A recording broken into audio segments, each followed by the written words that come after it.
We live? All right. Hello. Welcome. I'm Brennan Smith, and you are here at the Procrastination Mind Hack webinar. I'm so excited to be right here in the park outside Natural Hypnosis headquarters in North America. Good morning to you, good afternoon to you, good evening to you. I know people are joining us from all over the world, so whatever time it is for you, thank you for making the commitment to yourself to be here today. We're going to be doing a Mind Hack webinar every month for some time now on different subjects. They're just 30 minutes, they're free, and they give you quick access to busting up old patterns and to taking new actions, doing new things, opening up new habits, behaviors, whatever it is you're looking for. This month, we are destroying, eliminating, trash talking, cutting up procrastination. We are tearing it down. We're mind hacking it. We're going to bust it right up. Here's how we're going to do this. I've got my job to do, which is I'm going to use some open-eyed trance work, some language bits with you as we go through this. I'm also going to be using some neuro-linguistic programming, and we might get into a little bit of guided visualization work as well. And here's your job. Your job is to commit to the next 30 minutes with no interruptions, no distractions. This is your time, just for you. So, your first action tip is to commit to a learning state anytime you want to learn. And a learning state looks like a space where you can think freely, the phone is off or muted, no distractions, total focus, total quiet, whatever you need to enter that space to open up your learning. While you're taking care of your environment and getting yourself to that space, I'm going to let you know a little bit about me for those of you who don't know me. I'm Brennan Smith. I have a neurophysiology degree that I then took into a clinical hypnosis practice. I was in private practice for a decade before I began naturalhypnosis.com and then became an author and a consultant and coach to government organizations and corporations, teaching them how to do productivity, high teamwork, and leadership. Over that journey, I've learned a lot of things about myself and about human behavior, and that's what I'm here to share with you today. So if at any point along the way I say something or we go a direction where it didn't make a lot of sense or you want to dive deeper on it, let us know at support@naturalhypnosis.com. We want to know what you want the next webinar to be about or what you want to talk deeper about, and we'll go there. That's what we're here to do. So let me tell you the purpose of today's Procrastination Mind Hack webinar. What we're going to do today is we're going to take what used to be your view of procrastination and shift it to an entirely different perspective on why procrastination happens in the first place.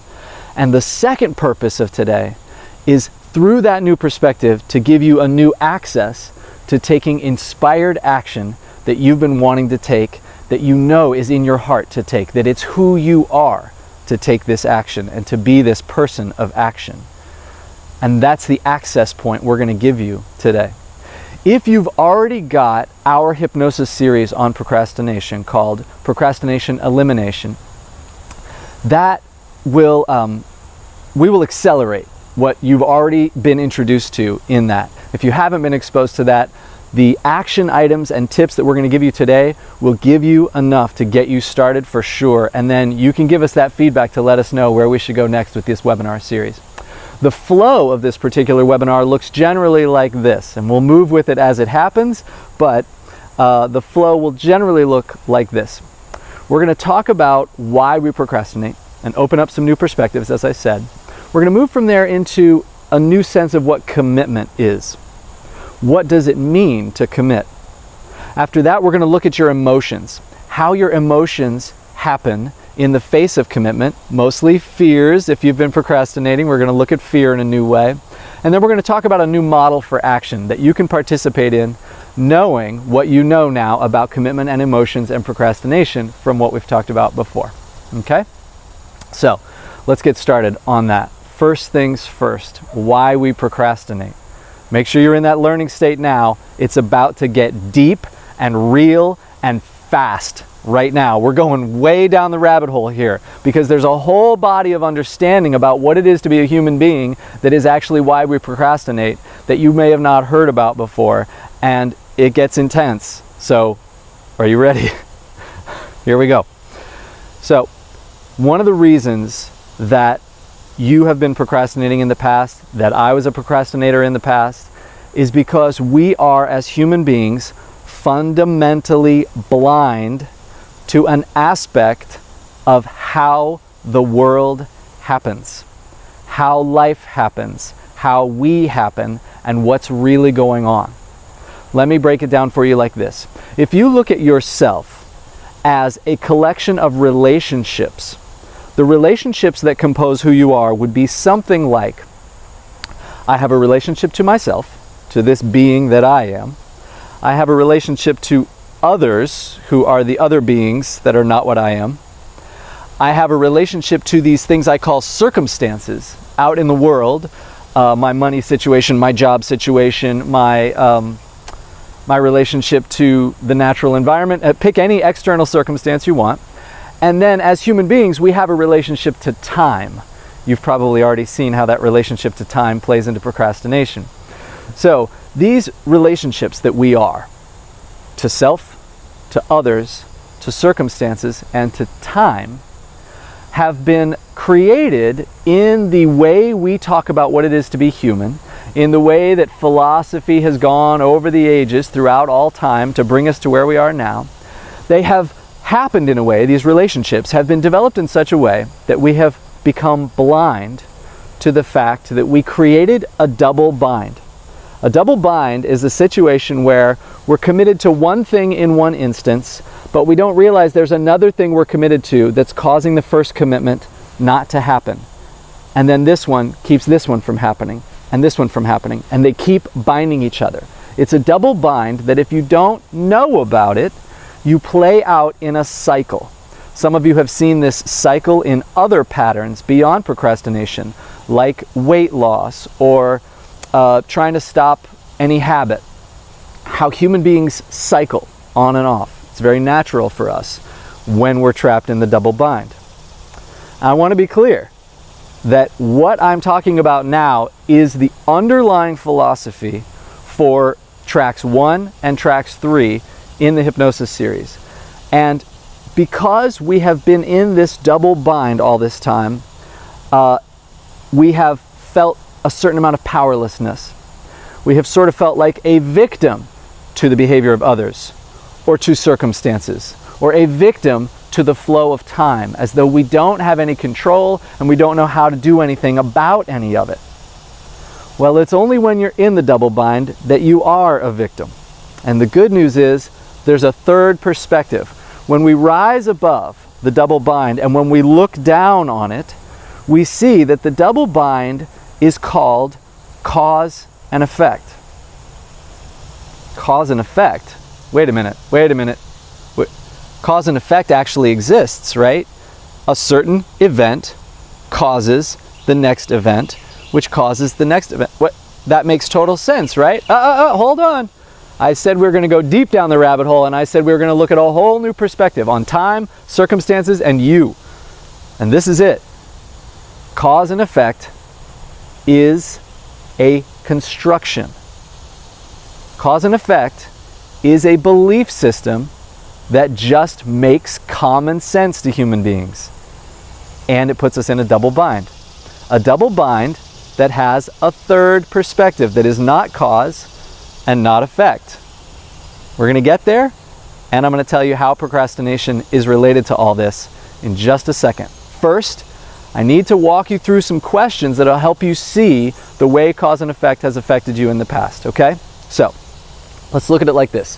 First question, how did we get to the present moment? What got us here? What created the present? What do you think?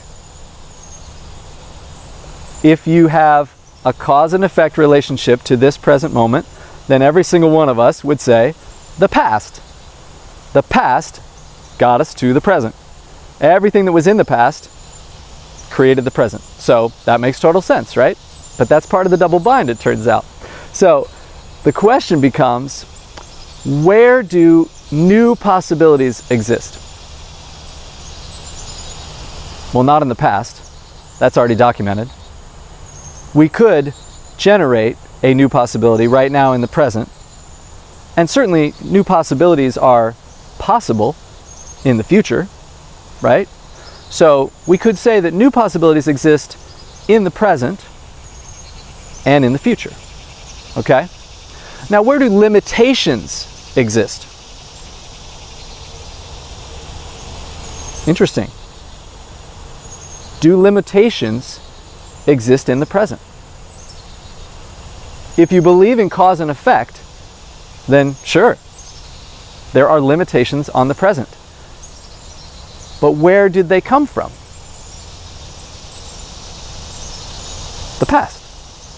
If the past created the present, then the past limits what's possible in the present. Now, next question, when you have been procrastinating in the past, have you been focusing your attention on limitation or on possibility? If you're anything like me and the thousands of procrastination clients I have served, you were focused on limitation. If you were focused on limitation, were you most likely focused on the past or the future? Well, I have good news for you, since you were probably focused on the past if you were looking at limitation. The good news for you is that the past never created the present moment in the first place. Sounds amazing, sounds ridiculous, sounds preposterous, whatever you think it sounds like, but here is what actually happened. You and me and all of us human beings who are blind to the double bind that we got ourselves in through Cartesian philosophy and a number of other things that started to come into the norm about 350, 400 years ago. We bought into that story of time and how cause creates effect and what thoughts do in relationship to reality.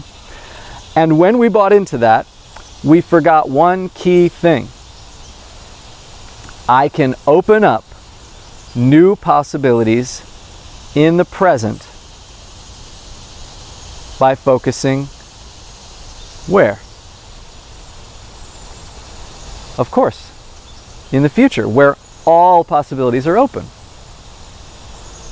So what we have done in the past, by believing that the past had a cause and effect relationship on how we got to the present, we have said to ourselves, the past is always a predictor of the present. And we have studied the past in order to predict what is likely to happen in the future.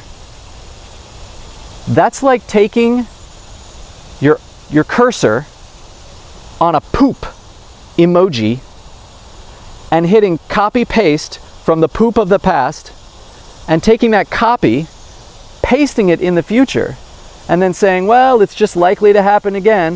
The future looks like a whole bunch of poop. Right? We have copy pasted the past into the future as the most likely thing that's going to happen. It's probably just going to keep going the way it always has. It's probably just going to continue. And that limits what is possible in the present. So, you might say that new possibilities for new action are available the moment you imagine a new future. Because it turns out that new present moments and all present moments happened because of what we committed to in the future, which caused us to act a certain way in the past, which brought us here. It was the future that guided what happened to get us here. Whatever we imagine in the future is what we orient ourselves to, is what action we take, and is how we create the present that you'll be living 2 weeks from now, 2 months from now, 2 years from now. It is what you commit to in the present, which is why the next conversation we have got to have is about commitment. A commitment to a new future is how you create a new self in the present. A commitment to a new future drastically redefines your relationship to who you are, your relationship to others as team members who are going to support you on that journey, as collaborators who are going to help you create that future. Others all of a sudden become opportunity. Circumstances all of a sudden, if we make a commitment to a new future, circumstances shift and we start to notice what's working, what's going toward the future, what's moving in the direction we want to move. We go there together. And we have a new relationship to time because we're no longer bound by the limitations of the double bind. We are no longer blind.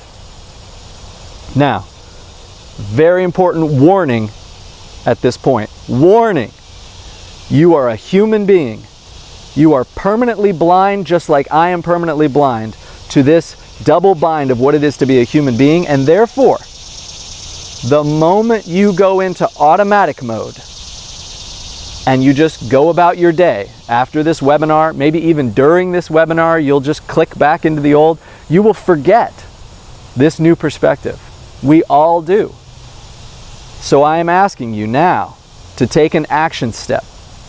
The action step that counterbalances the warning is to put some kind of system in place for yourself, to remind yourself of the third perspective.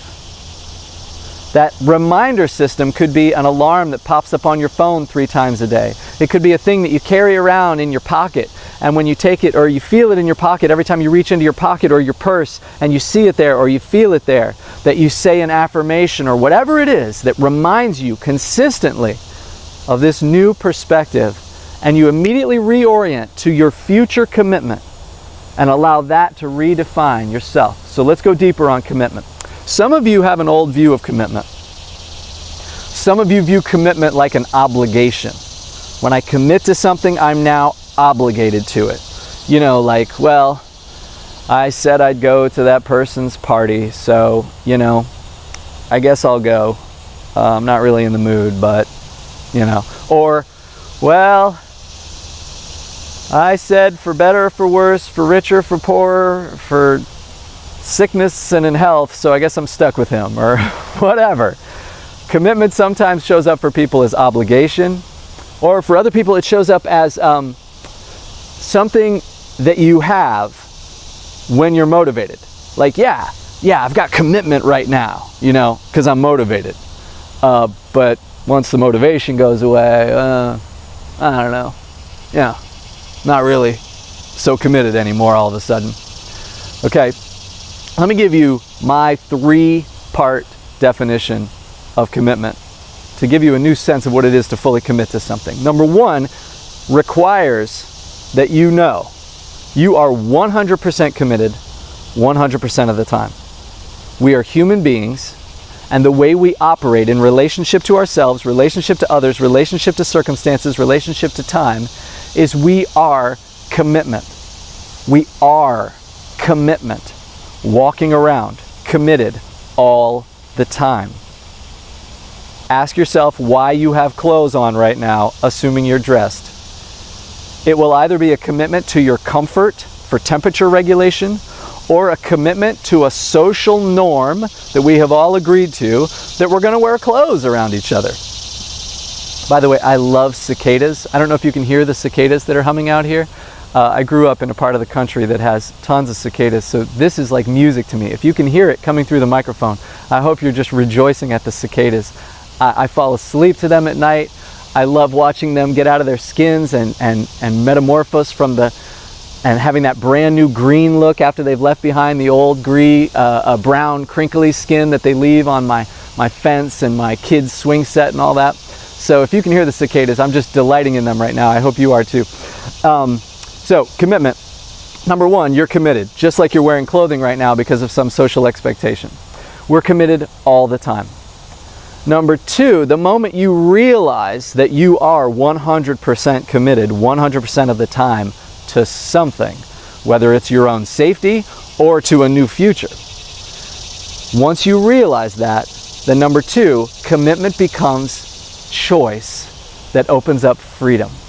A commitment is a choice that you can deliberately make what you choose to commit to and what you choose to uncommit to. Now you're in choice. Now you're in freedom. The third piece of commitment is that we need to recognize it's a story. I'm going to get deeper into this because this goes back to the double bind big time. And when I said that I was going to come back around, this is the piece that I'm coming back around to in just a moment, which is that a commitment is a story about the future. How do I know that it's a story? Well, let's take a moment and look at the future. Anybody see any facts in the future? Any evidence in the future? Any reality in the future? No. It's pure possibility. It doesn't exist. Neither does the past, by the way. It's gone. But the future doesn't exist either. So there's no facts about the future. So it's a story. A commitment to a new future is a story that you create about yourself. Right?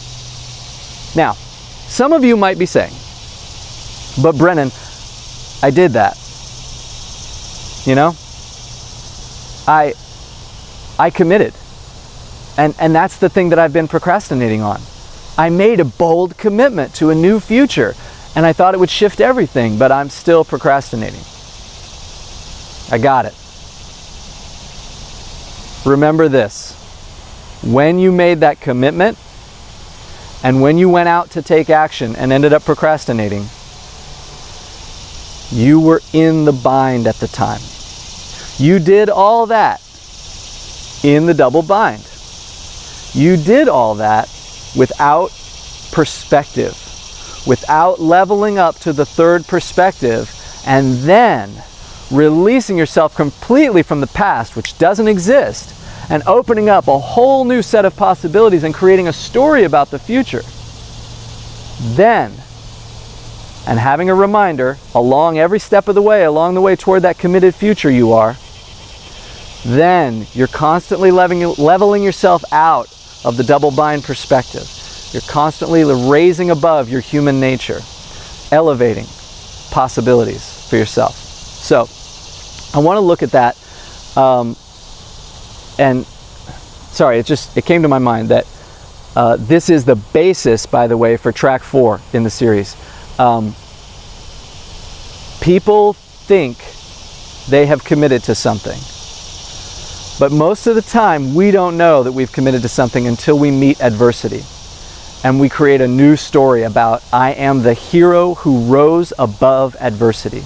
It's only when we meet adversity that we can create that story about ourselves and rise above. Track 4 is all about that. So, when you made a commitment in the past is where I was going before, and it popped in my head that I wanted to tell you about that. When we made a commitment in the past, we made it limited by the past, thinking that that was the copy-paste of the poop in the future, okay? And so that just creates more of the same.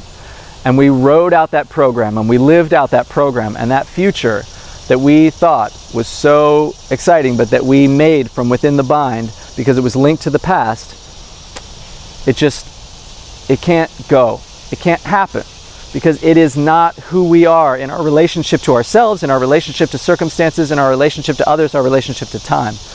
Only when we elevate above the double bind and come from a complete space of possibility to say, who am I?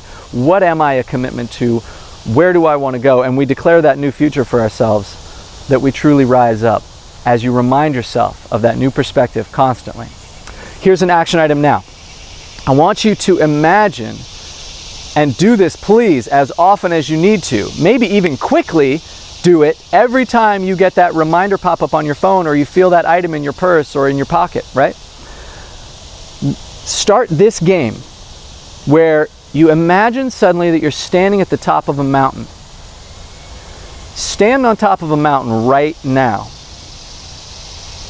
and turn 360 degrees. From the mountaintop, turn 360 degrees.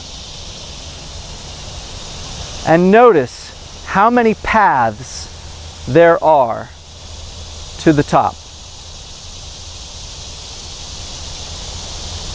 Lots, right?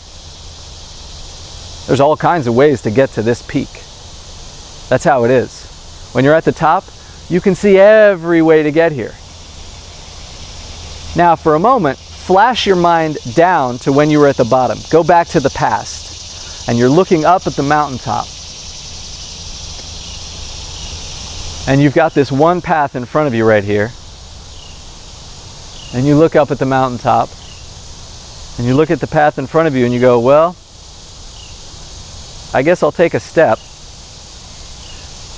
and see how far I get before I run into a dead end. I just want to get to that mountaintop. You get the sense of how this shifts the perspective?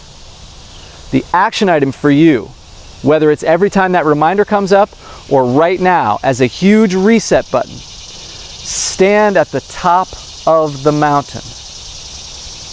Open up all perspectives. See all the different ways that you can get to where you want to be. 2 weeks from now, 2 months from now, 2 years from now, this new future that you have committed to. Stand here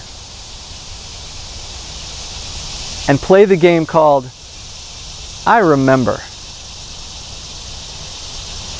I remember when I got my very first hypnosis client. Let's say, if you're a fellow hypnotherapist out to build a private practice, but you've been procrastinating it. I remember it was my buddy from college who found out that I was living in town and had a friend who had been looking for a good hypnotherapist, couldn't believe that I was a hypnotherapist of all things, and said, hey, you need to talk to my friend. It just came through word of mouth because I happened to bump into that old buddy and tell him what I'm up to. Or maybe you've got a different vision for the future, a different commitment that you've chosen about your future. That's the mountaintop you're standing on. Play the game of I Remember, because it's a story about the future, this commitment. It's a story. So make it rich. Make it rich with memory. Tell the story from the mountaintop. I remember when I tried that path, and I remember how that led me to this path. And I remember how so-and-so came along to help, and all these other hikers were there. And I remember how we all formed a team, and we started setting up camp together, and started setting up multiple camps. And how all of a sudden there was a team of us, and we all said we're going to summit at the exact same moment together. And sure enough, we did. Each of us has a tiptoe on the peak right now, and here's my team of people right here with me. Whatever it is, take this moment, and maybe quickly every reminder moment when they happen, to elevate to the mountaintop and say, I remember. One thing that can really help you along this journey is a coach, because you don't know what you don't know, and you're only going to come up with memories and mountaintops that are within your current perspective.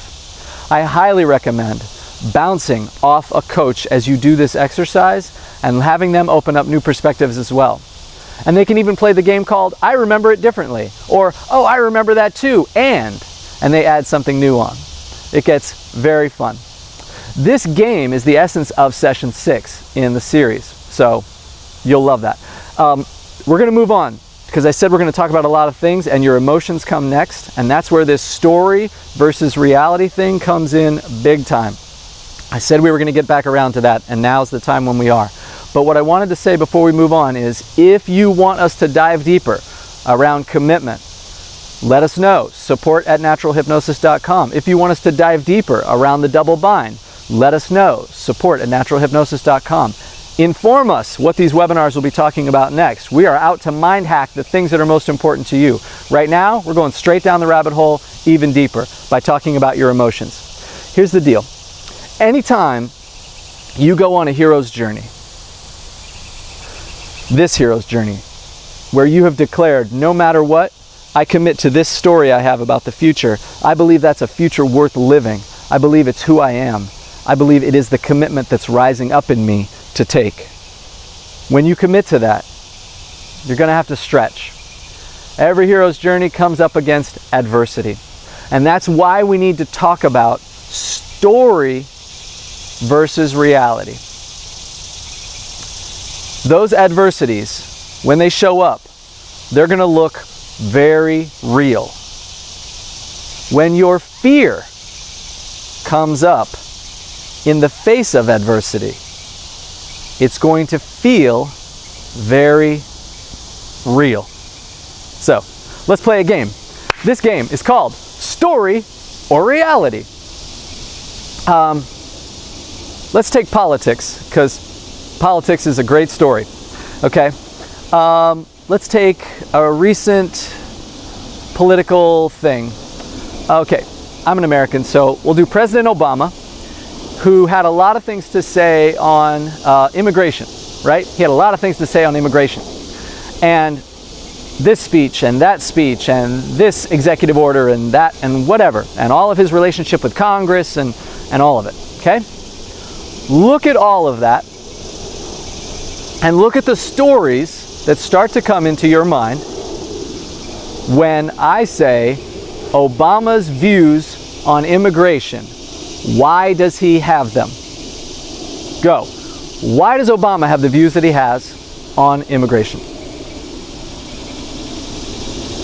Some people say the more citizens he gets into the country, the more tax money he makes off of them. Some people say he knows that the Latinos coming in from Mexico are likely to vote Democrat, and he wants more Democratic voters, so make them all citizens.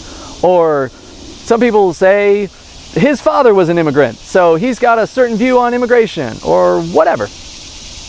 And the opinion of the guy who works in the cubicle next to you, or out on the construction site next to you, versus the opinion of the person who is a political commentator on the news, could be totally different. And it could be different from your opinion. So if there's that many opinions about why Obama has the views that he has on immigration, are those opinions story or reality?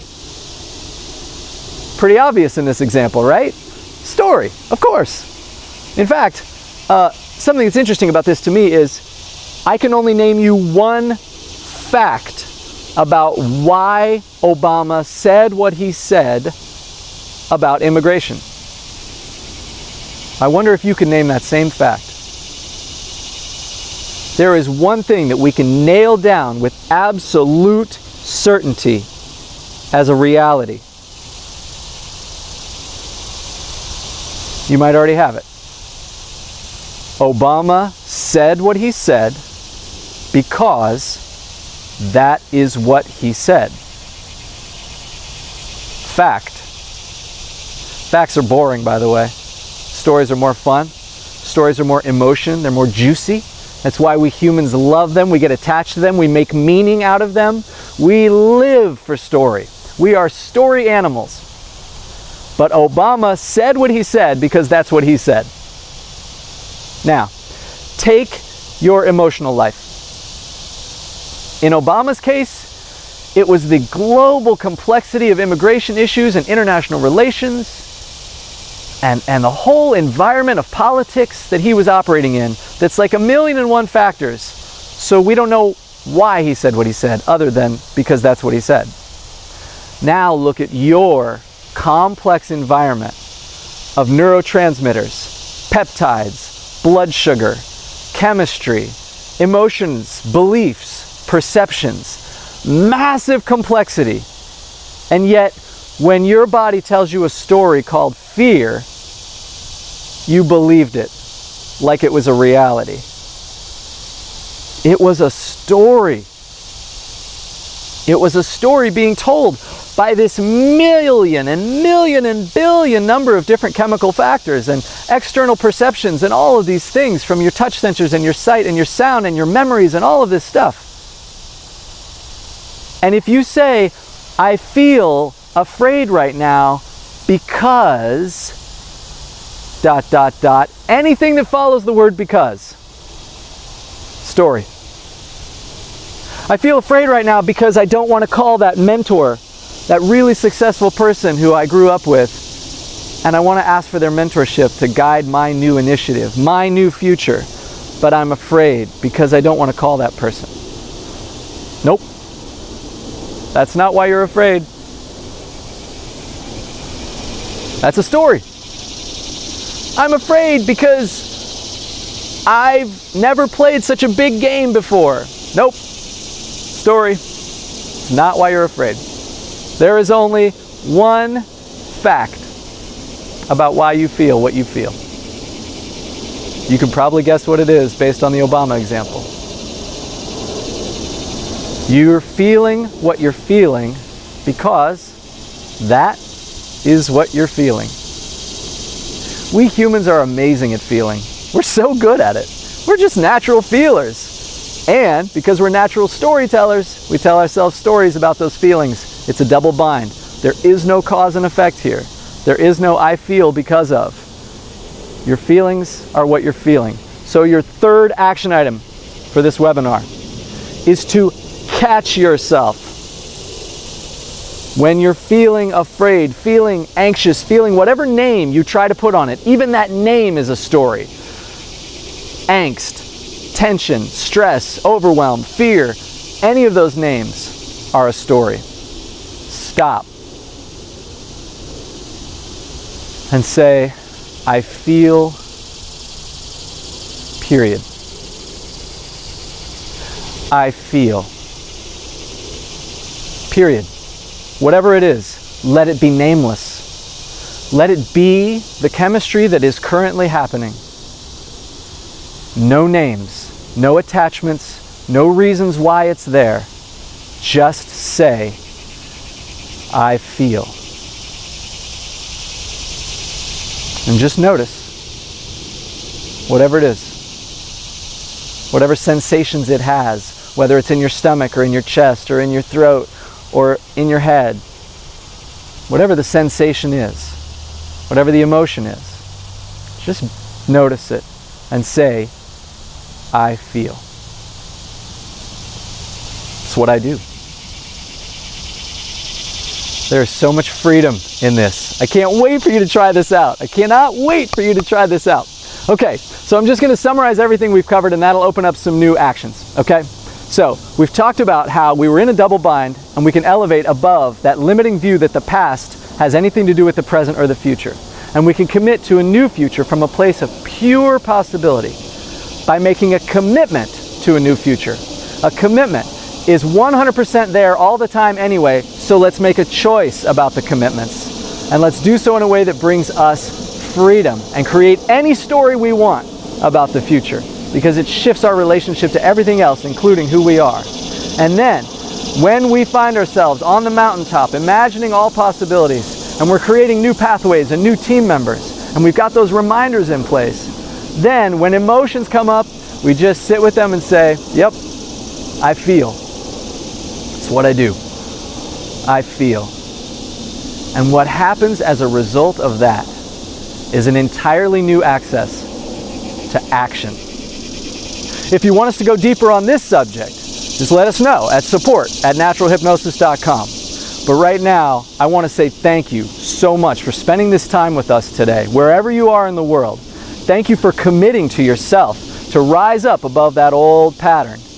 And if you've gotten everything you need already just from these access points, fantastic. I'm delighted to have served you in this way. And if you want extra coaching, you can go get a coach.